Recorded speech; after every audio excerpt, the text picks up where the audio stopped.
Welcome to my YouTube channel. किसी शहर के रेलवे स्टेशन पर एक भिखारी रहता था।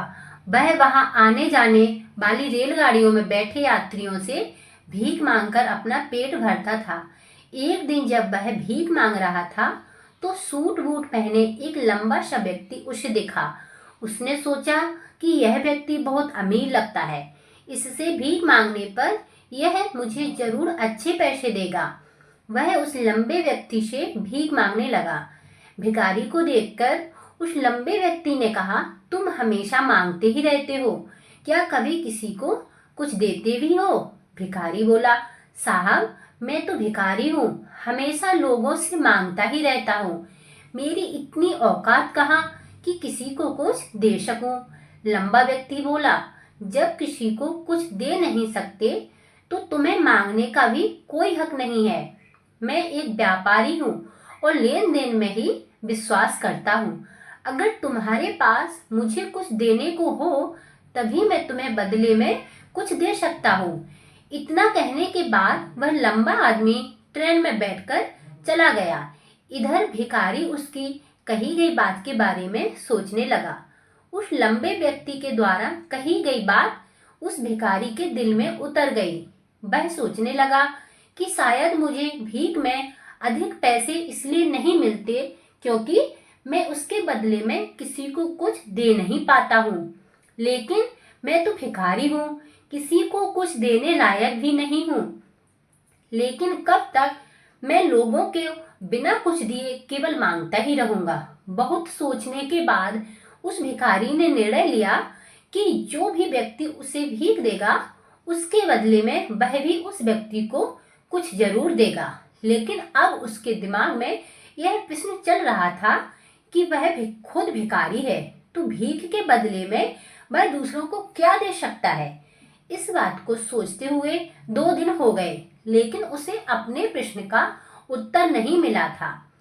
तीसरे दिन जब वह स्टेशन के पास बैठा हुआ था तभी उसकी नजर कुछ फूलों पर पड़ी जो स्टेशन के आसपास के पौधों पर खिल रहे थे। उसने सोचा, क्यों ना मैं लोगों को भीख के बदले कुछ फूल दे दिया करूं। उसको अपना यह विचार अच्छा लगा और उसने वहां से कुछ फूल तोड़ लिए। अब वह ट्रेन में भीख मांगने पहुंचा। अब जब भी कोई उसे भीख देता तो उसके बदले में वह भीख देने वाले को कुछ फूल दे देता। उन फूलों को लोग खुश होकर अपने पास रख लेते थे। अब भिखारी रोज फूल तोड़ता और भीख के बदले में उन फूलों को लोगों में बांट देता था। कुछ ही दिनों में उसने महसूस किया कि अब उसे बहुत अधिक लोग भीख देने लगे हैं। वह स्टेशन के पास के सभी फूलों को तोड़ लाता था। जब तक उसके पास फूल रहते थे तब तक उसे बहुत से लोग भीख देते थे। लेकिन जब फूल बांटते बांटते खत्म हो जाते तो उसे भीख भी नहीं मिलती थी। अब रोज ऐसा ही चलता रहा। एक दिन जब वह भीख मांग रहा था तो उसने देखा कि वही लंबा व्यक्ति ट्रेन में बैठा है, जिसकी वजह से उसे भीख के बदले फूल देने की प्रेरणा मिली थी। वह तुरंत उस व्यक्ति के पास पहुंच गया और भीख मांगते हुए बोला, आज मेरे पास आपको देने के लिए कुछ फूल हैं, आप मुझे भीख दीजिए तो बदले में मैं आपको कुछ फूल दूंगा। उस लंबे व्यक्ति ने उसे भीख के रूप में कुछ पैसे दे दिए और भिखारी ने कुछ फूल उसे दे दिए। उस लंबे व्यक्ति को बात बहुत पसंद आई। वह बोला, वाह क्या बात है, आज तुम भी मेरी तरह एक व्यापारी बन गए हो। इतना कहकर फूल लेकर वह लंबा व्यक्ति अपने स्टेशन पर उतर गया। लेकिन उस लंबे व्यक्ति द्वारा कही गई बात एक बार फिर उसे उस भिखारी के दिल में उतर गई। वह बार बार उस लंबे व्यक्ति के द्वारा कही गई बात के बारे में सोचने लगा और बहुत खुश होने लगा। उसकी आंखें अब चमकने लगीं। उसे लगने लगा कि अब उसके हाथ सफलता की वह चाबी लग गई है जिसके द्वारा वह अपने जीवन को बदल सकता है। वह तुरंत ट्रेन से नीचे उतरा और उत्साहित होकर बहुत तेज आवाज में ऊपर आसमान की तरफ देखकर बोला, मैं भिखारी नहीं हूँ, मैं तो एक व्यापारी हूँ। मैं भी अमीर बन सकता हूँ। लोगों ने उसे देखा तो सोचा कि शायद यह भिखारी पागल हो गया है, और अगले दिन से वह भिखारी उस स्टेशन पर फिर कभी नहीं दिखा। लेकिन 6 महीने बाद इसी स्टेशन पर दो व्यक्ति सूट बूट पहने हुए यात्रा कर रहे थे। दोनों ने एक दूसरे को देखा तो उनमें से एक दूसरे से हाथ मिलाया और कहा, क्या आपने मुझे पहचाना? दूसरा व्यक्ति बोला, नहीं, क्योंकि मेरे हिसाब से हम लोग पहली बार मिल रहे हैं।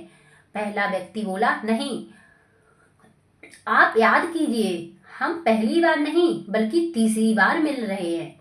दूसरा व्यक्ति बोला, मुझे याद नहीं, वैसे हम पहले 2 बार कब मिले थे? अब पहला व्यक्ति मुस्कुराया और बोला, हम पहले भी 2 बार इसी ट्रेन में मिले थे।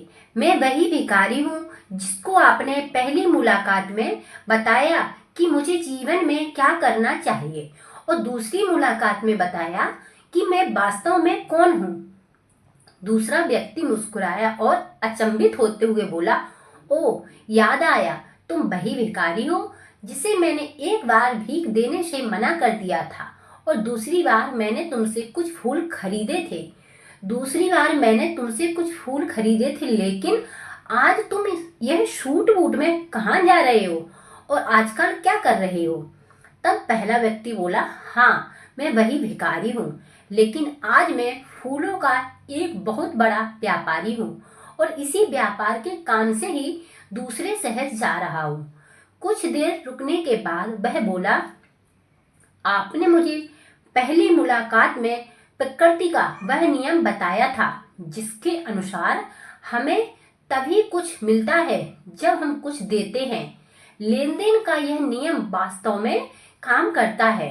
मैंने यह बहुत अच्छी तरह महसूस किया है, लेकिन मैं खुद को हमेशा भिखारी ही समझता रहा।